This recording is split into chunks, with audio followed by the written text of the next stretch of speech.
안녕하세요.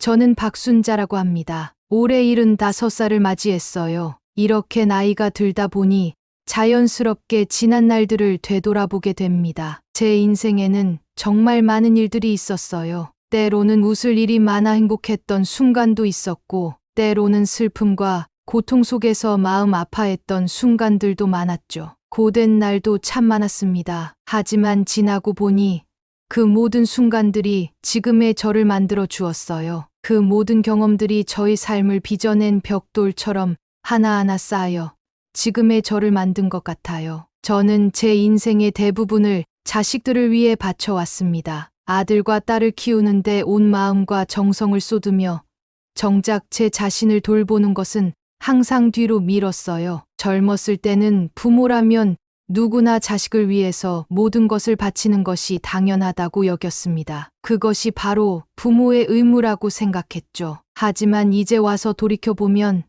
저도 저 자신을 조금 더 소중히 여겼어야 하지 않았나 하는 아쉬움이 들어요. 제 삶의 소중함을 조금 더 일찍 깨달았다면 제 자신을 위해 무언가를 더 해볼 수 있지 않았을까요? 젊은 시절의 저 자신에게 더 많은 기회를 주었더라면 어땠을까 하는 생각이 요즘 자주 듭니다. 남편이 갑작스럽게 세상을 떠난 후 저는 홀로 남아 두 아이를 키워야 하는 막막한 상황에 놓였어요. 처음에는 어떻게 해야 할지 정말로 앞이 캄캄했습니다. 하지만 아이들을 위해 무언가를 해야 한다는 마음 하나로 동네 가까운 식당에서 설거지 일을 시작했어요. 매일 새벽같이 일어나서 식당으로 나갔고 밤늦게까지 허리가 휘도록 일하면서 하루하루를 버텨나갔습니다. 첫날부터 쉽지 않았어요. 손을 담그는 뜨거운 물에 피부가 붉게 짓무르고 무거운 접시와 그릇을 나를 때마다 팔과 어깨가 저려왔습니다. 집에 돌아오면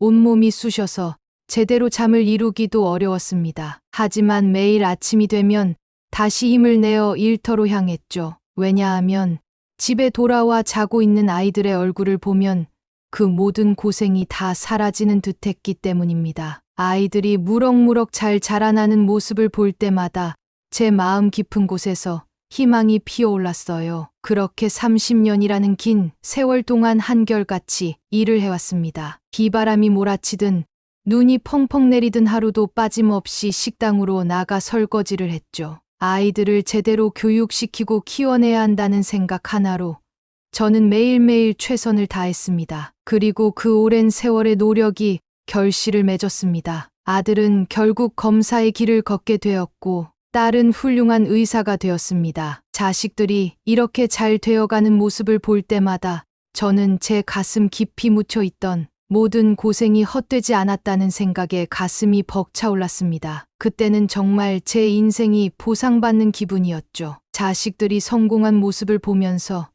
그동안의 모든 희생과 수고가 보람 있는 일이었다고 느낄 수 있었어요. 하지만 요즘 들어 부쩍 자식들이 저를 멀리하고 있다는 생각이 자꾸만 들어요. 예전에는 그래도 자주 연락이 오고 찾아오던 아이들이 이제는 점점 저와 거리를 두려는 듯한 느낌이 듭니다. 전화라도 걸어보면 엄마, 너무 바빠서 나중에 다시 전화할게요. 하며 짧게 말을 끊어버리고 직접 찾아가 보면 서로 어색하게 머뭇거리며 할 말을 잃는 모습을 볼 때마다 제 마음이 점점 더 아파져 옵니다. 처음에는 아이들이 정말 바빠서 그러는 줄 알았어요. 요즘 세상에 누가 안 바쁘겠어요? 그냥 일이 많고 시간이 지나면 다시 괜찮아지겠지. 다시 예전처럼 다정하게 돌아오겠지. 하고 나름대로 긍정적으로 생각하려 했어요. 하지만 시간이 갈수록 이런 일이 반복되면서 점점 더 깊은 곳에서부터 서운함과 쓸쓸함이 가슴 속에 자리 잡게 되더라고요. 며칠 전에는 아들 집에 들렀다가 정말 큰 상처를 받았어요. 손주들 얼굴이라도 잠깐 보고 싶어서 불쑥 들렀는데 며느리가 저를 보자마자 얼굴을 찌푸리면서 어머니, 연락도 없이 어쩐 일이세요? 라고 말하는 겁니다. 그 말의 순간 가슴이 철렁 내려앉고 말았죠. 이제는 자식들 집에 가서도 눈치를 봐야 하는구나.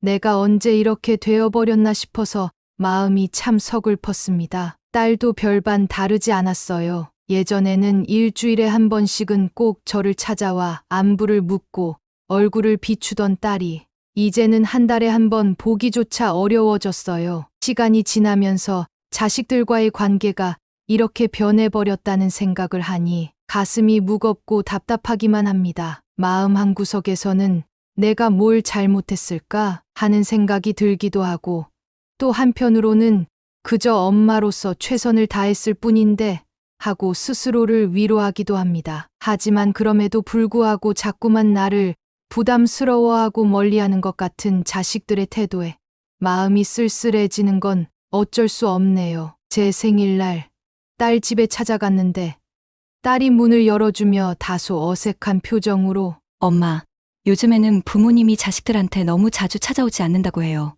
우리도 요즘 너무 바쁘니까 엄마도 조금은 자제해 주셨으면 좋겠어요. 라고 말하는 겁니다. 그 순간 그 말이 제 가슴 깊숙이 와닿으며 눈물이 왈칵 쏟아졌습니다. 내가 이렇게 애써 키운 자식들이 이제는 나를 짐처럼 여기는 건가 하는 생각이 들어서 참 서글프고 마음이 아팠습니다. 그렇게 시간이 흐르다 보니 혼자 있는 시간이 점점 더 많아졌어요. TV를 보며 하루를 보내기도 하고 때때로 동네 친구들과 만나 이런저런 수다를 떨면서 시간을 보내기도 하지만 그런 일들은 그저 잠깐의 위안일 뿐이었어요. 어떤 것도 가족이 함께 있을 때 느꼈던 그 따뜻함과 정을 대신할 수는 없더군요. 특히 밤이 되면 혼자라는 사실이 더 크게 다가와 마음이 허전하고 외로움이 사무치게 느껴져요. 침대에 누워 잠들기 전에는 자식들 사진을 하나하나 들여다보며 그리움에 눈물을 흘리는 날도 많아졌습니다. 가족과 함께 했던 시간이 점점 더 그리워지고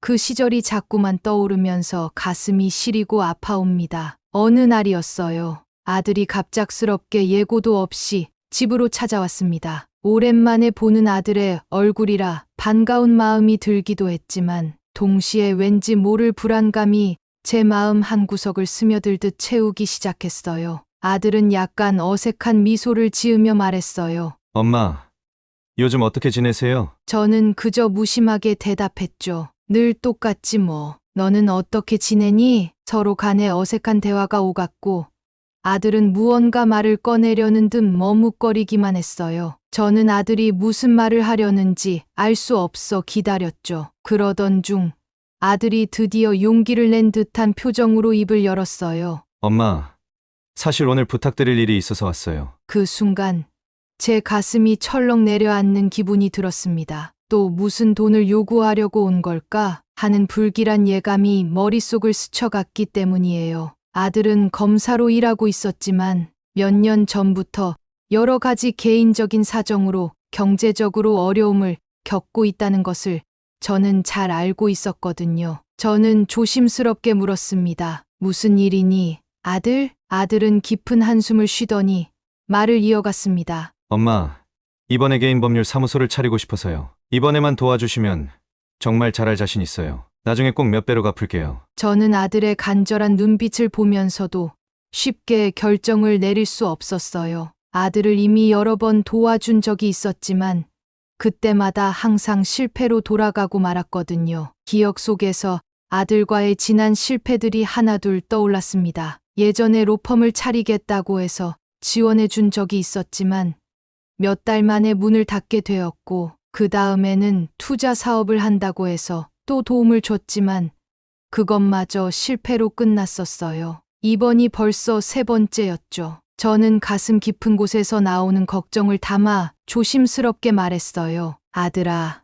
엄마가 너를 믿지 않는 게 아니야. 하지만 이제 엄마에게 남은 돈도 얼마 없고 너까지 또 실패하게 되면 엄마는 정말로 노후를 대비할 길이 없단다. 아들은 제 말을 듣고 잠시 침묵하더니 다시 간절한 눈빛으로 다가왔어요. 엄마, 제발 이번에만 도와주세요. 정말 이번엔 잘할 수 있어요. 한 번만 더 믿어주세요. 저는 마음이 무겁고 복잡해졌지만 아들의 간절한 눈빛을 보며 쉽게 단호하게 거절할 수는 없었어요. 하지만 제 안의 두려움과 걱정은 쉽게 가라앉지 않았습니다. 그러자 아들이 간절하게 말했습니다. 엄마, 이번엔 정말 달라요. 제가 이번에는 철저하게 시장 조사도 했고 준비도 많이 했어요. 이번에는 정말 성공할 자신이 있어요. 아들의 진지한 표정을 보니 그 말이 진심 같기도 했지만 저는 이제 나이도 많아지고 노후에 대한 걱정이 날로 커져가는 상황이라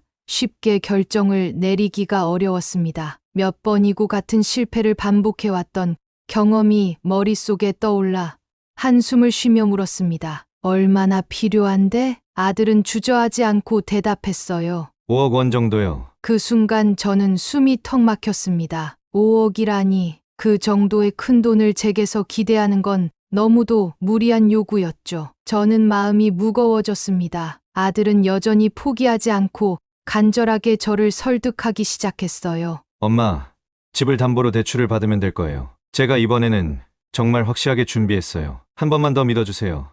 제발요. 아들의 끈질긴 부탁에 마음이 약해졌지만 제게는 큰 결정을 내리기엔 너무나도 큰 부담이었어요. 결국 저는 깊은 고민 끝에 아들에게 조심스럽게 말했어요. 엄마가 조금 더 생각해 볼게. 이건 쉽게 결정할 수 있는 문제가 아니니까. 하지만 아들의 간절한 모습과 그가 진심으로 다시 도전하고 싶은 마음이 느껴져서 결국 저는 마음을 다잡고 다시 한번 도와주기로 결심했습니다. 하지만 속으로는 이번이 정말 마지막이 될 것이라고 다짐하며 제 자신에게도 그렇게 말했어요. 그 순간 아들의 얼굴에 환한 미소가 번졌고 그 모습을 보니 제 결정이 옳았다고 느껴졌습니다. 하지만 막상 은행에 가서 대출을 받으려고 하니 그 큰 금액은 쉽게 대출이 되지 않았습니다. 결국 은행 직원이 제게 가능한 대출 한도를 말해 주었고 저는 그 금액이 너무 커서 결국 500만 원만 인출할 수밖에 없었어요. 그 돈으로는 아들이 원하는 일을 시작하기에는 턱없이 부족하다는 것을 알았지만 제 형편으로는 더 이상 도울 방법이 없었어요. 아들의 얼굴에 미소가 사라지는 걸 보면서 제 가슴도 함께 무거워졌습니다. 하지만 저는 이미 최선을 다했다는 생각밖에 들지 않았어요. 아들은 기대에 못 미치는 소식을 듣고 실망한 얼굴로 집을 나갔습니다. 얼마 지나지 않아 며느리에게서 전화가 걸려왔어요. 어머님 담보대출 다른 은행에도 물어봐 주세요. 저희가 조금 급해서요. 지금 아이 아빠가 많이 힘들어해요. 부탁드릴게요. 하지만 저는 이미 제 한계에 다다랐다는 걸 느끼고 있었습니다. 지금까지 자식들을 위해 너무 많은 것을 내어주었다는 생각이 들었기 때문이에요. 마음속 깊은 곳에서부터 피곤함과 더불어 어떤 허탈감마저 느껴졌어요. 그때 마침 딸에게서도 전화가 걸려왔어요. 엄마, 혹시 돈 좀 가진 거 있어요? 이번에 큰애 어학연수 보내려는데 돈이 조금 부족해서요. 조금만 도와주세요. 조심스럽게 부탁했습니다. 평소에는 그런 부탁을 받으면 어떻게든 도와주려 했었겠지만 이번에는 정말이지 더는 힘이 나지 않았어요. 이미 충분히 도왔다는 생각이 들었고 제 안의 에너지가 점점 고갈되는 기분이었거든요. 자식들에게 모든 걸 다 주었는데도 그들은 여전히 더 많은 것을 요구하고 있는 것 같아 마음이 착잡해졌어요. 저는 그날 결심했습니다.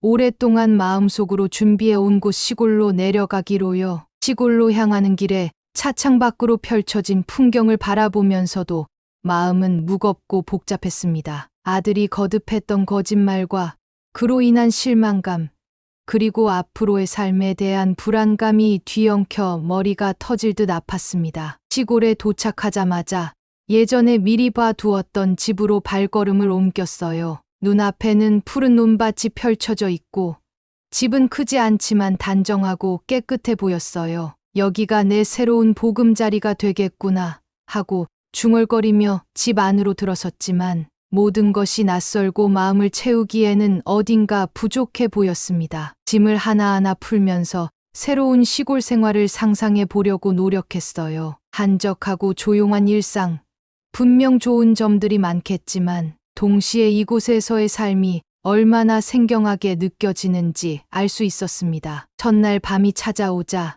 잠을 이루기가 너무도 힘들었어요. 이불을 끌어안고 눈을 감아도 자꾸만 아들의 얼굴이 떠올랐습니다. 왜 이렇게까지 됐을까? 마음속에서 묻고 또 묻고 그동안의 일들이 주마등처럼 스쳐 지나가며 저를 괴롭혔습니다. 다음 날부터는 어떻게든 시골 생활에 적응해 보려고 노력했습니다. 아침이면 이웃 어르신들께 인사를 드리고 그분들을 따라 농사일을 도우러 나가곤 했습니다. 이제는 내 손으로 뭔가를 키우면서 살아야지. 스스로를 다독이며 삽을 들었지만 농사일도 제게는 쉽지 않았습니다. 오후에는 마을 회관에서 열리는 다양한 프로그램에 참여하며 시간을 보냈어요. 저녁이면 마을 어르신들과 함께 둘러앉아 이야기를 나누며 시간을 보냈죠. 이웃 어르신 중 한 분이 물었습니다. 박 씨, 여긴 적응할 만한가요? 저는 억지로 미소를 지으며 대답했습니다. 네.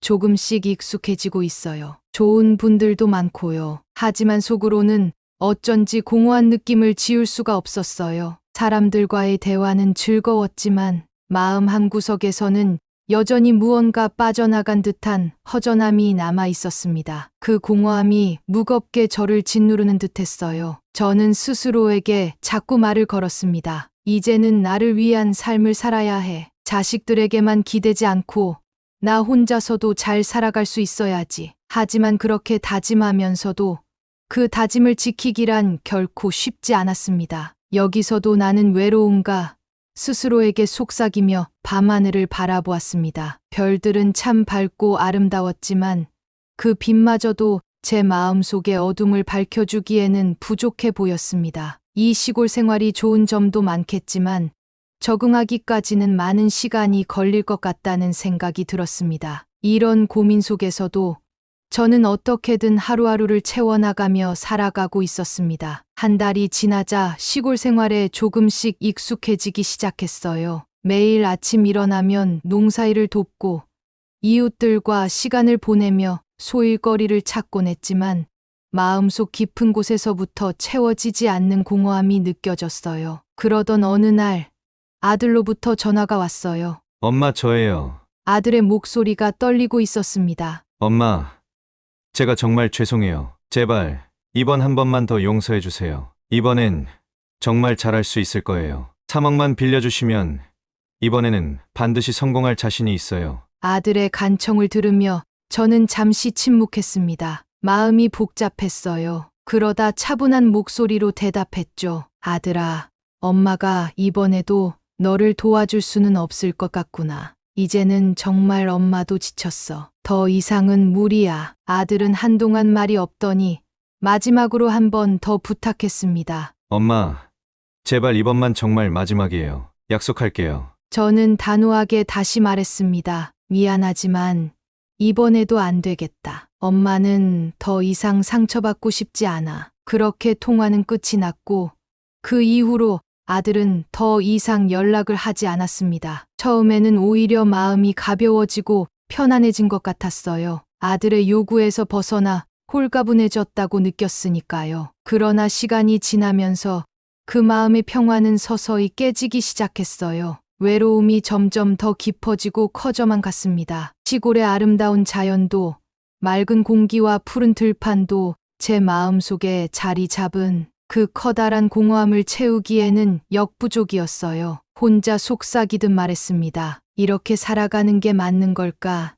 내가 진정 원하는 삶이 이런 걸까? 제 삶의 새로운 목표를 찾아야겠다는 생각이 점점 더 강해졌어요. 단순히 시간을 때우는 게 아니라 정말로 의미 있는 무언가를 찾아야 한다고 마음을 다잡았습니다. 그냥 흘러가는 시간이 아니라 내가 살고 싶은 시간을 살아야겠어. 그렇게 마음속으로 다짐했죠. 다음 날 저는 새로운 계획을 세우기 시작했습니다. 그냥 시골에서 지내는 것만으로는 부족하다고 느꼈어요. 어떻게 하면 내 삶에 새로운 의미를 더할 수 있을까? 스스로에게 질문을 던지며 무엇이든지 할 수 있다는 다짐으로 마음을 채우려고 노력했습니다. 지역의 아이들을 가르치는 봉사활동에 적극적으로 참여하기로 결심했어요. 마을의 작은 학교에서 아이들에게 글을 가르치고 함께 그림도 그리고 놀이도 하면서 조금씩 마음의 안정을 찾아가는 시간을 보내게 되었죠. 처음에는 어색하고 낯설었지만 아이들의 맑은 웃음소리와 밝은 눈망울을 보고 있으면 저도 모르게 기운이 나고 마음이 편안해지는 것을 느꼈어요. 그리고 또 마을 어르신들과 함께 모여 다양한 활동에도 참여했어요. 손으로 직접 무언가를 만들어보는 수공예 모임이나 함께 노래를 부르고 이야기를 나누는 시간들은 저에게 새로운 활력소가 되었답니다. 그렇게 조금씩 일상 속에서 위로와 즐거움을 찾아가고 있었어요. 그리고 무엇보다도 저 자신과의 시간을 더 많이 가지려고 노력했어요. 매일 아침 해가 떠오를 때쯤 마당에서 명상하는 시간을 가지기로 했습니다. 깊은 호흡을 하며 마음의 평화를 찾고 일기를 쓰면서 하루의 감정들을 정리하는 습관도 들였어요. 제 안에 쌓인 감정들이 조금씩 풀려나가는 것을 느끼며 저는 차츰 마음의 무게가 덜어지는 듯한 기분이 들었어요. 이렇게 새로운 삶의 방향을 정하고 나니